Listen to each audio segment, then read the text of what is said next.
Le mot parti est pris ici dans la signification qu'il a sur le continent européen.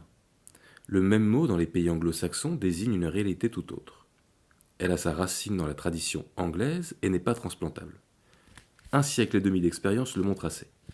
Il y a dans les partis anglo-saxons un élément de jeu, de sport, qui ne peut exister que dans une institution d'origine aristocratique. Tout est sérieux dans une institution qui, au départ, est plébéienne. L'idée de parti n'entrait pas dans la conception politique française de 1789, sinon comme mal à éviter.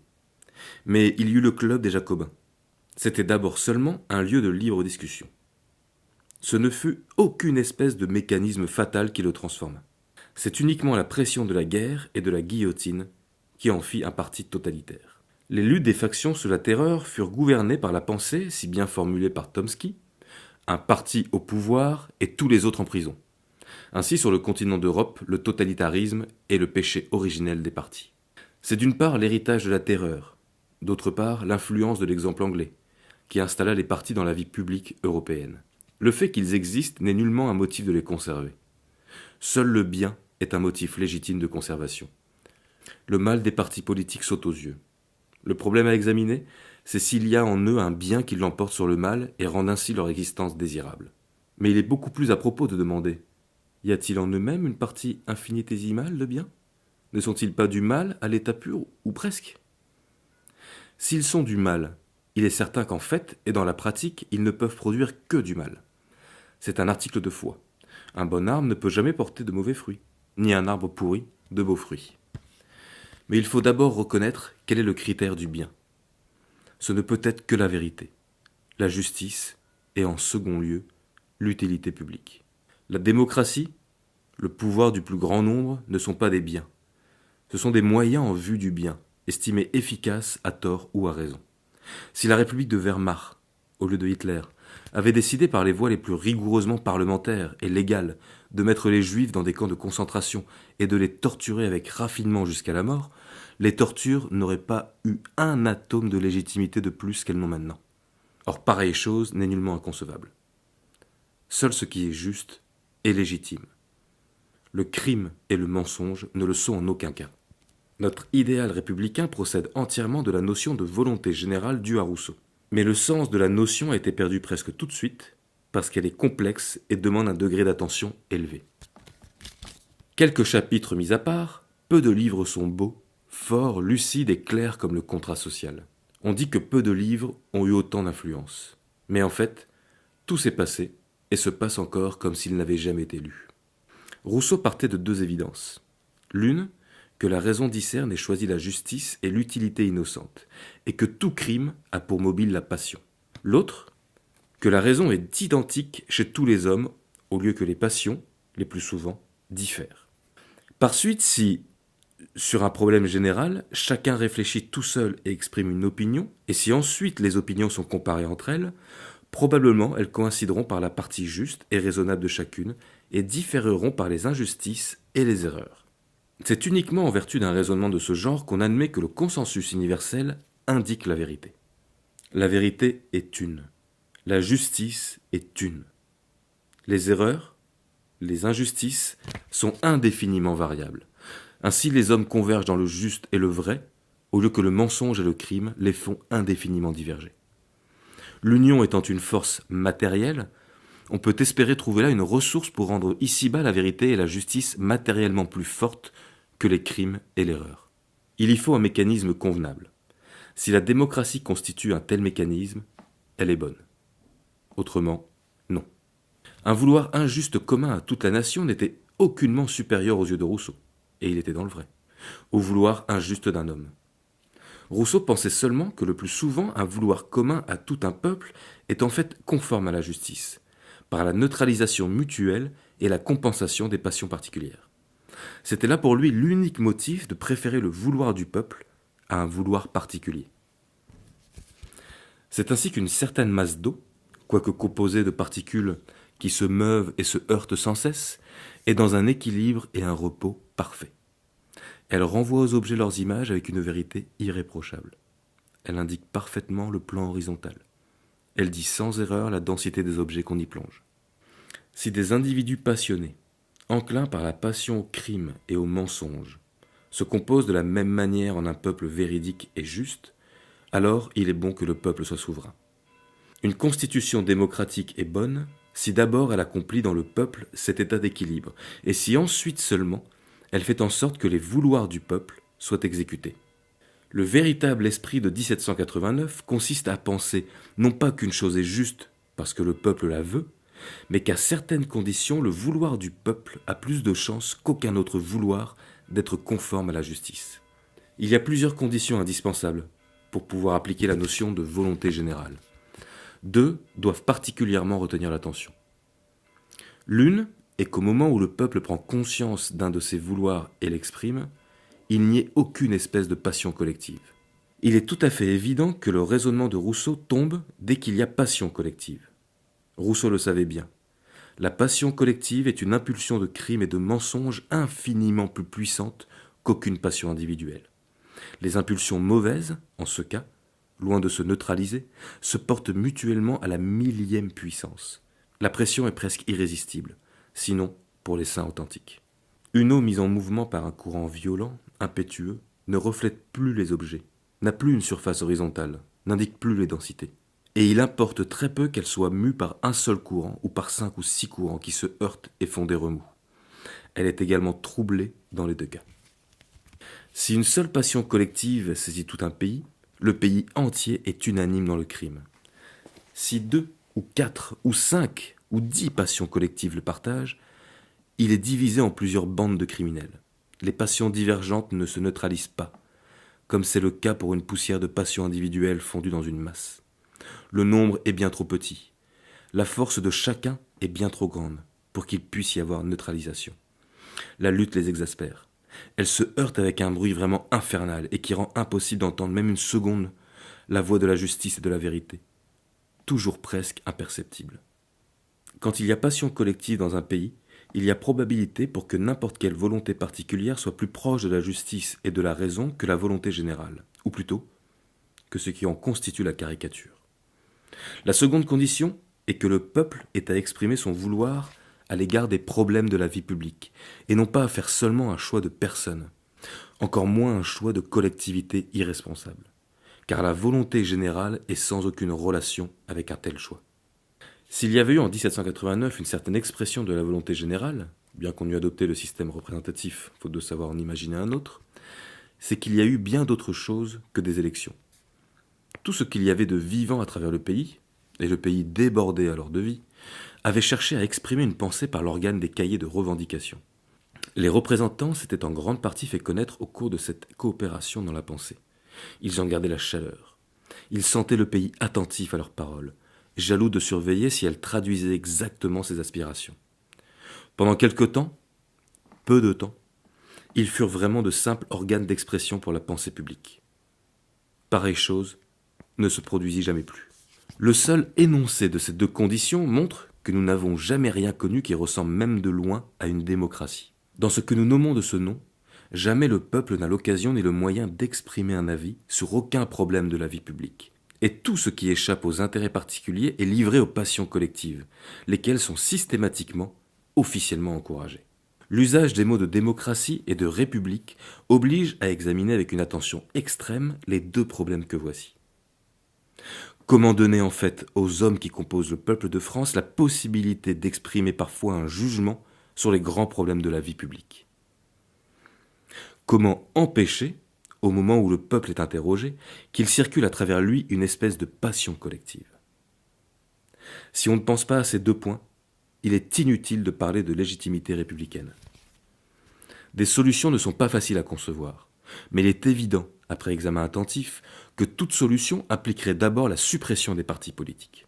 Pour apprécier les partis politiques selon le critère de la vérité, de la justice, du bien public, il convient de commencer par en discerner les caractères essentiels. On peut en énumérer 3. Un parti politique est une machine à fabriquer de la passion collective. Un parti politique est une organisation construite de manière à exercer une pression collective sur la pensée de chacun des êtres humains qui en sont membres. La première fin est, en dernière analyse, l'unique fin de tout parti politique est sa propre croissance, et cela sans aucune limite. Par ce triple caractère, tout parti est totalitaire en germe et en aspiration. S'il ne l'est pas en fait, c'est seulement parce que ceux qui l'entourent ne le sont pas moins que lui. Ces trois caractères sont des vérités de fait évidentes à quiconque s'est approché de la vie des partis. Le troisième est un cas particulier d'un phénomène qui se produit partout où le collectif domine les êtres pensants. C'est le retournement de la relation entre fin et moyen. Partout, sans exception, toutes les choses généralement considérées comme des fins sont par nature, par définition, par essence et de la manière la plus évidente, uniquement des moyens. On pourrait en citer autant d'exemples qu'on voudrait dans tous les domaines. Argent, pouvoir, État, grandeur nationale, production économique, diplôme universitaire et beaucoup d'autres. Le bien seul est une fin. Tout ce qui appartient au domaine des faits est de l'ordre des moyens. Mais la pensée collective est incapable de s'élever au-dessus du domaine des faits. C'est une pensée animale. Elle n'a la notion du bien que juste assez pour commettre l'erreur de prendre tel ou tel moyen pour un bien absolu. Il en est ainsi des partis. Un parti est en principe un instrument pour servir une certaine conception du bien public.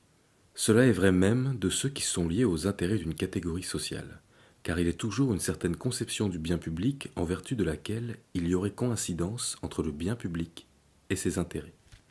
Mais cette conception est extrêmement vague. Cela est vrai sans exception et presque sans différence de degré.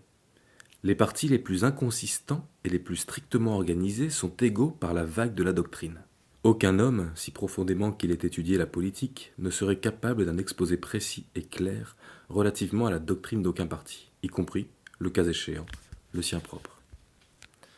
Les gens ne s'avouent guère cela à eux-mêmes. S'ils se l'avouaient, ils seraient naïvement tentés d'y voir une marque d'incapacité personnelle, faute d'avoir reconnu que l'expression « doctrine d'un parti politique » ne peut jamais, par la nature des choses, avoir aucune signification. Un homme passa-t-il sa vie à écrire et à examiner des problèmes d'idées, n'a que très rarement une doctrine. Une collectivité n'en a jamais. Ce n'est pas une marchandise collective.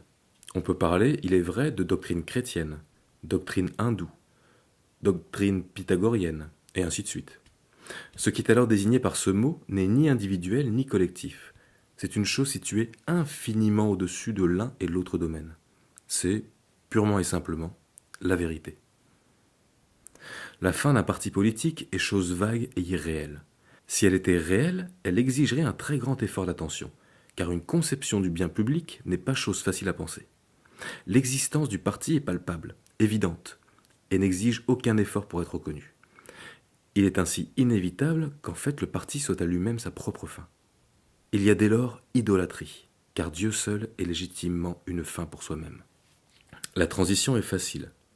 On pose en axiome que la condition nécessaire et suffisante pour que le parti serve efficacement la conception du bien public en vue duquel il existe est qu'il possède une large quantité de pouvoir. Mais aucune quantité finie de pouvoir ne peut jamais être, en fait, regardée comme suffisante, surtout une fois obtenue. Le parti se trouve en fait, par l'effet de l'absence de pensée, dans un état continuel d'impuissance qu'il attribue toujours à l'insuffisance du pouvoir dont il dispose. Serait-il maître absolu du pays, les nécessités internationales imposent des limites étroites. Ainsi, la tendance essentielle des partis est totalitaire, non seulement relativement à une nation, mais relativement au globe terrestre. C'est précisément parce que la conception du bien public propre à tel ou tel parti est une fiction, une chose vide, sans réalité, qu'elle impose la recherche de la puissance totale. Toute réalité implique par elle-même une limite. Ce qui n'existe pas du tout n'est jamais illimitable. C'est pour cela qu'il y a affinité, alliance entre le totalitarisme et le mensonge. Beaucoup de gens, il est vrai, ne sont jamais à une puissance totale. Cette pensée leur ferait peur. Elle est vertigineuse, et il faut une espèce de grandeur pour la soutenir. Ces gens-là, quand ils s'intéressent à un parti, se contentent d'en désirer la croissance, mais comme une chose qui ne comporte aucune limite. S'il y a 3 membres de plus cette année que l'an dernier, ou si la collecte a rapporté 100 francs de plus, ils sont contents.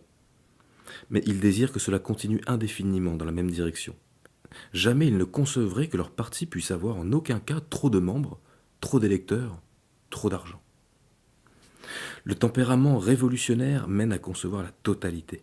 Le tempérament petit bourgeois mène à s'installer dans l'image d'un progrès lent, continu et sans limite. Mais dans les deux cas, la croissance matérielle du parti devient l'unique critère par rapport auquel se définissent en toute chose le bien et le mal. exactement comme si le parti était un animal à l'engrais, et que l'univers eût été créé pour le faire engraisser. On ne peut servir Dieu et Mammon. Si on a un critère du bien autre que le bien, on perd la notion du bien. Dès lors que la croissance du parti constitue un critère du bien, il s'ensuit inévitablement une pression collective du parti sur les pensées des hommes. Cette pression s'exerce en fait. Elle s'étale publiquement. Elle est avouée, proclamée.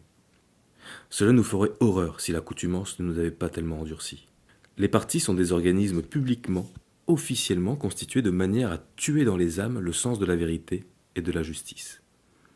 La pression collective est exercée sur le grand public par la propagande. Le but avoué de la propagande est de persuader et non pas de communiquer de la lumière. Hitler a très bien vu que la propagande est toujours une tentative d'asservissement des esprits. Tous les partis font de la propagande. Celui qui n'en ferait pas disparaîtrait du fait que les autres en font. Tous avouent qu'ils font de la propagande. Aucun n'est audacieux dans le mensonge, au point d'affirmer qu'il entreprend l'éducation du public, qu'il forme le jugement du peuple. Les partis parlent, il est vrai, d'éducation à l'égard de ceux qui sont venus à eux, sympathisants, jeunes, nouveaux adhérents. Ce mot est un mensonge. Il s'agit d'un dressage pour préparer l'emprise bien plus rigoureuse exercée par le parti sur la pensée de ses membres. Supposons un membre d'un parti, député, candidat à la députation ou simplement militant, qui prenne en public l'engagement que voici. Toutes les fois que j'examinerai n'importe quel problème politique ou social, je m'engage à oublier absolument le fait que je suis membre de tel groupe et à me préoccuper exclusivement de discerner le bien public et la justice. Ce langage serait très mal accueilli. Les siens, et même beaucoup d'autres, l'accuseraient de trahison. Les moins hostiles diraient « Pourquoi alors a-t-il adhéré à un parti ?» Avouons ainsi naïvement qu'en entrant dans un parti, on renonce à chercher uniquement le bien public et la justice.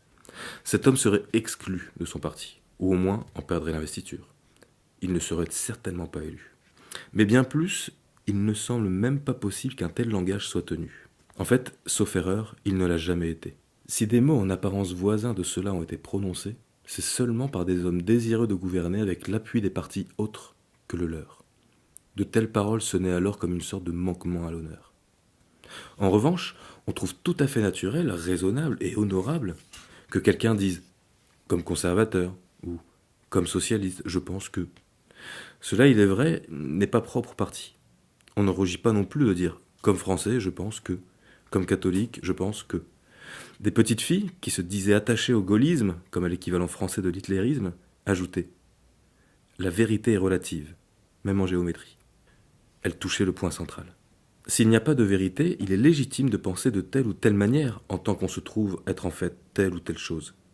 Comme on a des cheveux noirs, bruns, roux ou blonds. Parce qu'on est comme cela, on émet aussi telle et telle pensée. La pensée, comme les cheveux, est alors le produit d'un processus physique d'élimination.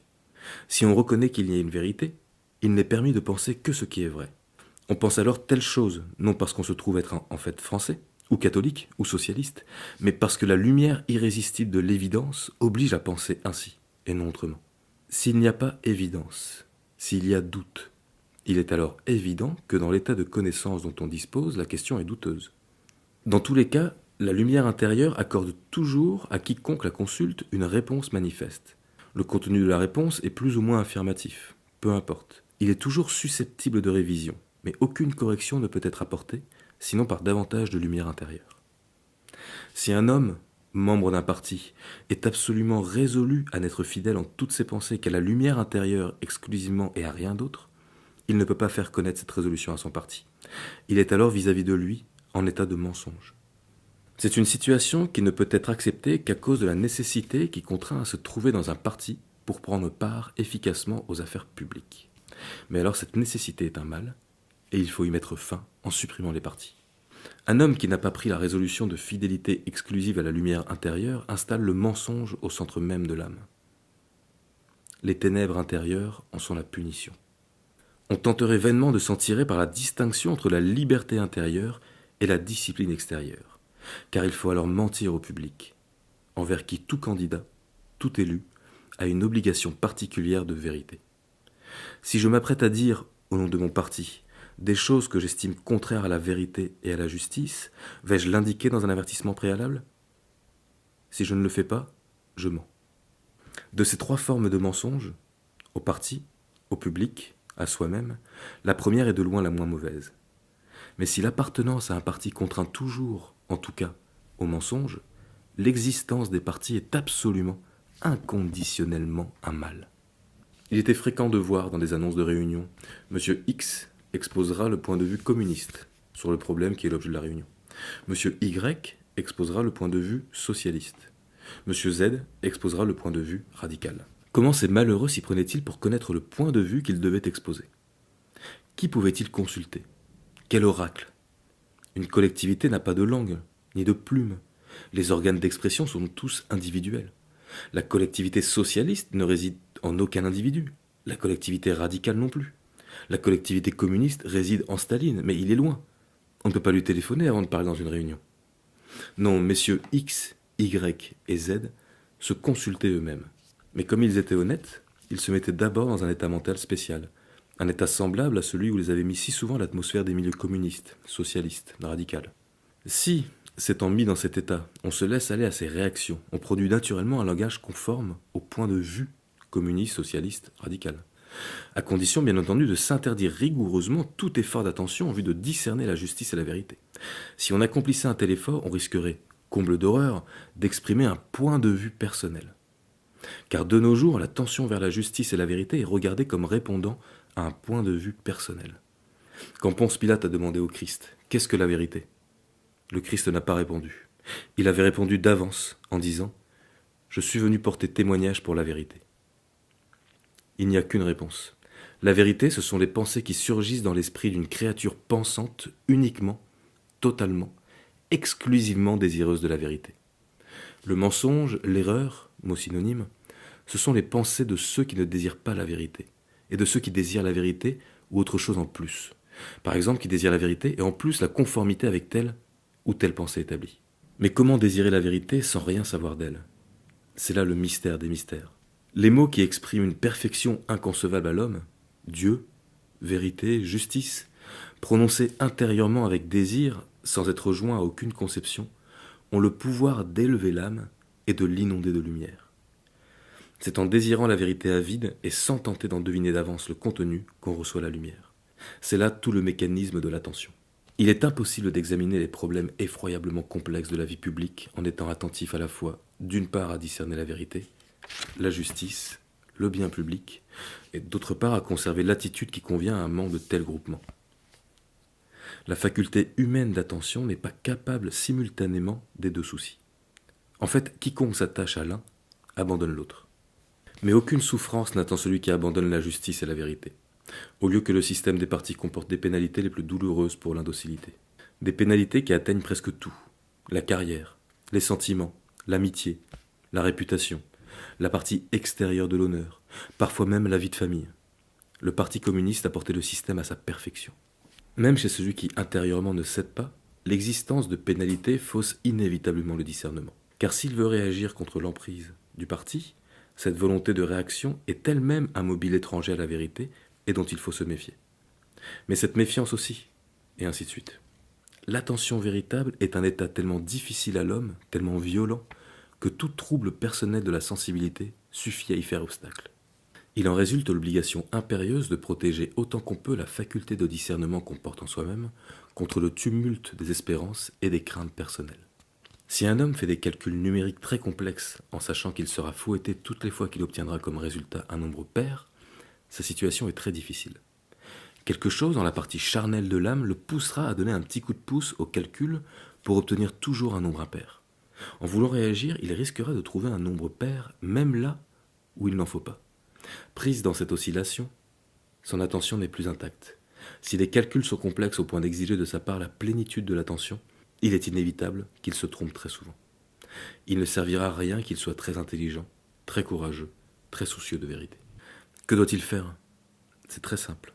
S'il peut échapper des mains de ces gens qui le menacent du fouet, il doit fuir.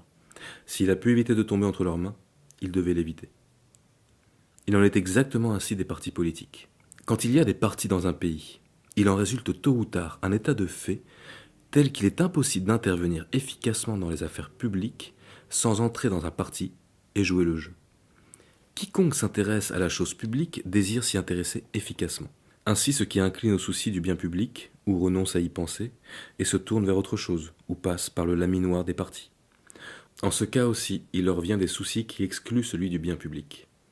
Les partis sont un merveilleux mécanisme, par la vertu duquel, dans toute l'étendue d'un pays, pas un esprit ne donne son attention à l'effort de discerner dans les affaires publiques le bien, la justice, la vérité. Il en résulte que, sauf un très petit nombre de coïncidences fortuites, il n'est décidé et exécuté que des mesures contraires au bien public, à la justice et à la vérité. Si on confiait au diable l'organisation de la vie publique, il ne pourrait rien imaginer de plus ingénieux. Si la réalité a été un peu moins sombre, c'est que les partis n'avaient pas encore tout dévoré. Mais en fait, a-t-elle été un peu moins sombre? N'était-elle pas exactement aussi sombre que le tableau esquissé ici? L'événement ne l'a-t-il pas montré? Il faut avouer que le mécanisme d'oppression spirituelle et mentale propre au parti a été introduit dans l'histoire par l'Église catholique, dans sa lutte contre l'hérésie. Un converti qui entre dans l'Église, ou un fidèle qui délibère avec lui-même et résout d'y demeurer, a aperçu dans le dogme du vrai et du bien. Mais en franchissant le seuil, il professe du même coup n'être pas frappé par les anathémacites, c'est-à-dire accepter en bloc tous les articles dits de foi stricte. Ces articles, il ne les a pas étudiés. Même avec un haut degré d'intelligence et de culture, une vie entière ne suffirait pas à cette étude, vu qu'elle implique celle des circonstances historiques de chaque condamnation. C'est pourquoi saint Thomas ne veut soutenir ces affirmations que par l'autorité de l'Église, à l'exclusion de tout autre argument. Car, dit-il, il n'en faut pas davantage pour ceux qui l'acceptent, et aucun argument ne persuaderait ceux qui la refusent. Ainsi, la lumière intérieure de l'évidence, cette faculté de discernement accordée d'en haut à l'âme humaine comme réponse au désir de vérité, est mise au rebut, condamnée aux tâches serviles, comme de faire des additions, exclue de toute recherche relative à la destinée spirituelle de l'homme. Le mobile de la pensée n'est plus le désir inconditionné, non défini de la vérité, mais le désir de la conformité avec un enseignement établi d'avance. Que l'Église fondée par le Christ ait ainsi dans une si large mesure étouffé l'esprit de vérité, et si, malgré l'Inquisition, elle ne l'a pas fait totalement, c'est que la mystique offrait un refuge sûr. C'est une ironie tragique. On l'a souvent remarqué, mais on a moins remarqué une autre ironie tragique. C'est que le mouvement de révolte contre l'étouffement des esprits sous le régime inquisitorial a pris une orientation telle qu'il a poursuivi l'œuvre d'étouffement des esprits. La réforme et l'humanisme de la Renaissance, double produit de cette révolte, ont largement contribué à susciter, après 3 siècles de maturation, l'esprit de 1789. Il en est résulté, après un certain délai, notre démocratie fondée sur le jeu des partis, dont chacun est une petite église profane armée de la menace d'excommunication. L'influence des partis a contaminé toute la vie mentale de notre époque. Un homme qui adhère à un parti a vraisemblablement aperçu dans l'action et la propagande de ce parti des choses qui lui ont paru justes et bonnes. Mais il n'a jamais étudié la position du parti relativement à tous les problèmes de la vie publique. En entrant dans le parti, il accepte des positions qu'il ignore. Ainsi, il soumet sa pensée à l'autorité du parti. Quand, peu à peu, il connaîtra ses positions, il les admettra sans examen. C'est exactement la situation de celui qui adhère à l'orthodoxie catholique conçue comme fait saint Thomas. Si un homme disait, en demandant sa carte de membre, « Je suis d'accord avec le parti sur tel point, je n'ai pas étudié ses autres positions et je réserve entièrement mon opinion tant que je n'en aurais pas fait l'étude. » On le prierait sans doute de repasser plus tard. Mais en fait, sauf exception très rare, un homme qui entre dans un parti adopte docilement l'attitude d'esprit qu'il exprimera plus tard par les mots « comme monarchiste », comme socialiste, je pense que... C'est tellement confortable, car c'est ne pas penser. Il n'y a rien de plus confortable que de ne pas penser. Quant au troisième caractère des partis, à savoir qu'ils sont des machines à fabriquer de la passion collective, il est si visible qu'il n'a pas à être établi. La passion collective est l'unique énergie dont disposent les partis pour la propagande extérieure et pour la pression exercée sur l'âme de chaque membre. On avoue que l'esprit de parti aveugle rend sourd à la justice, pousse même d'honnêtes gens à l'acharnement le plus cruel contre des innocents. On l'avoue, mais on ne pense pas à supprimer les organismes qui fabriquent de tels esprits. Cependant, on interdit les stupéfiants. Il y a quand même des gens adonnés aux stupéfiants. Mais il y en aurait davantage si l'État organisait la vente de l'opium et de la cocaïne dans tous les bureaux de tabac, avec affiches de publicité pour encourager les consommateurs. La conclusion, c'est que l'institution des partis semble bien constituée du mal à peu près sans mélange. Ils sont mauvais dans leurs principes, et pratiquement leurs effets sont mauvais. La suppression des partis serait du bien presque pur. Elle est éminemment légitime en principe, et ne paraît susceptible pratiquement que de bons effets. Les candidats diront aux électeurs, non pas « j'ai telle étiquette », ce qui pratiquement n'apprend rigoureusement rien au public sur leur attitude concrète concernant les problèmes concrets, mais je pense telle ou telle chose à l'égard de tel grand problème. Les élus s'associeront et se dissocieront selon un jeu naturel et mouvant des affinités. Je peux très bien être en accord avec monsieur A sur la colonisation et en désaccord avec lui sur la propriété paysanne. Et inversement pour monsieur B. Si on parle de colonisation, j'irai, avant la séance, causer un peu avec monsieur A. Si on parle de propriété paysanne, avec monsieur B. La cristallisation artificielle en partie coïncidait si peu avec les affinités réelles qu'un député pouvait être en désaccord, pour toutes les attitudes concrètes, avec un collègue de son parti et en accord avec un homme d'un autre parti. Combien de fois en Allemagne, en 1932, un communiste et un nazi, discutant dans la rue, ont été frappés de vertige mental en constatant qu'ils étaient d'accord sur tous les points. Hors du Parlement, comme il existerait des revues d'idées, il y aurait tout naturellement autour d'elles des milieux. Mais ces milieux devraient être maintenus à l'état de fluidité. C'est la fluidité qui distingue du parti un milieu d'affinité et l'empêche d'avoir une influence mauvaise. Quand on fréquente amicalement celui qui dirige telle revue, ceux qui écrivent souvent, quand on y écrit soi-même, on sait qu'on est en contact avec le milieu de cette revue. Mais on ne sait pas soi-même si on en fait partie. Il n'y a pas de distinction nette entre le dedans et le dehors. Plus loin, il y a ceux qui lisent la revue et connaissent un ou deux de ceux qui y écrivent. Plus loin, les lecteurs réguliers qui y puisent une inspiration. Plus loin, les lecteurs occasionnels. Mais personne ne songerait à penser ou à dire, en tant que lié à telle revue, je pense que. Quand des collaborateurs à une revue se présentent aux élections, il doit leur être interdit de se réclamer de la revue.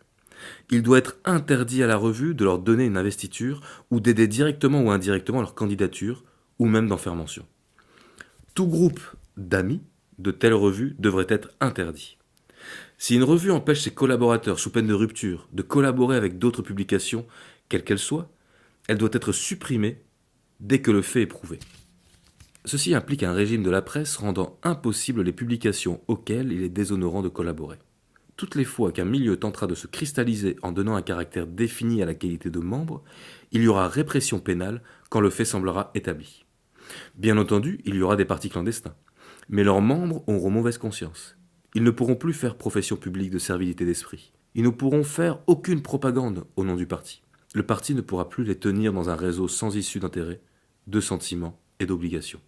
Toutes les fois qu'une loi est impartiale, équitable et fondée sur une vue de bien public facilement assimilable pour le peuple, elle affaiblit tout ce qu'elle interdit. Elle affaiblit du fait seul qu'elle existe et indépendamment des mesures répressives qui cherchent à en assurer l'application. Cette majesté intrinsèque de la loi est un facteur de la vie publique qui est oublié depuis longtemps et dont il faut faire usage. Il semble n'y avoir dans l'existence de partis clandestins aucun inconvénient qui ne se trouve à un degré bien plus élevé du fait des partis légaux. D'une manière générale, un examen attentif ne semble laisser voir à aucun égard aucun inconvénient d'aucune espèce attaché à la suppression des partis. Par un singulier paradoxe, les mesures de ce genre, qui sont sans inconvénient, sont en fait celles qui ont le moins de chances d'être décidées. On se dit, si c'était si simple, pourquoi est-ce que cela n'aura pas été fait depuis longtemps ? Pourtant, généralement, les grandes choses sont faciles et simples. Celle-ci étendrait sa vertu d'assainissement bien au-delà des affaires publiques, car l'esprit de parti en était arrivé à tout contaminer. Les institutions qui déterminent le jeu de la vie publique influencent toujours dans un pays la totalité de la pensée à cause du prestige du pouvoir. On en est arrivé à ne presque plus penser, dans aucun domaine, qu'en prenant position pour ou contre une opinion. Ensuite, on cherche des arguments, selon le cas, soit pour, soit contre.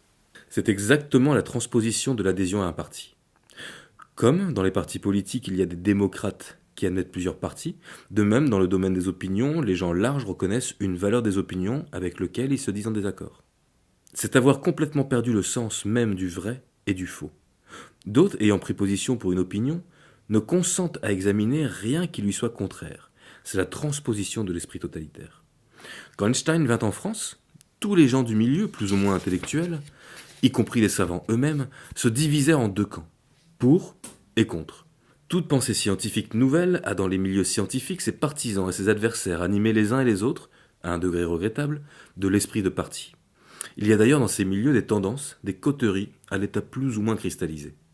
Dans l'art et la littérature, c'est bien plus visible encore.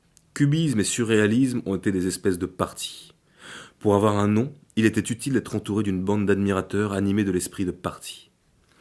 De même, il n'y avait pas de grande différence entre l'attachement à un parti et l'attachement à une église, ou bien à l'attitude antireligieuse. On était pour ou contre la croyance en Dieu, pour ou contre le christianisme, et ainsi de suite. On en est arrivé, en matière de religion, à parler de militants. Même dans les écoles, on ne sait plus stimuler autrement la pensée des enfants qu'en les invitant à prendre parti pour ou contre. On leur cite une phrase de grand auteur et on leur dit « Êtes-vous d'accord ou non ?» Développez vos arguments. À l'examen, les malheureux, devant avoir fini leur dissertation au bout de 3 heures, ne peuvent passer plus de 5 minutes à se demander s'ils sont d'accord. Et il serait si facile de leur dire « Méditez ce texte et exprimez des réflexions qui vous viennent à l'esprit. » Presque partout, et même souvent pour des problèmes purement techniques, l'opération de prendre parti, de prendre position pour ou contre, s'est substituée à l'obligation de la pensée. C'est là une lèpre qui a pris origine dans les milieux politiques et s'est étendue, à travers tout le pays, presque à la totalité de la pensée. Il est douteux qu'on puisse remédier à cette lèpre qui nous tue, sans commencer par la suppression des partis politiques. Simone Veil, note sur la suppression générale des partis politiques.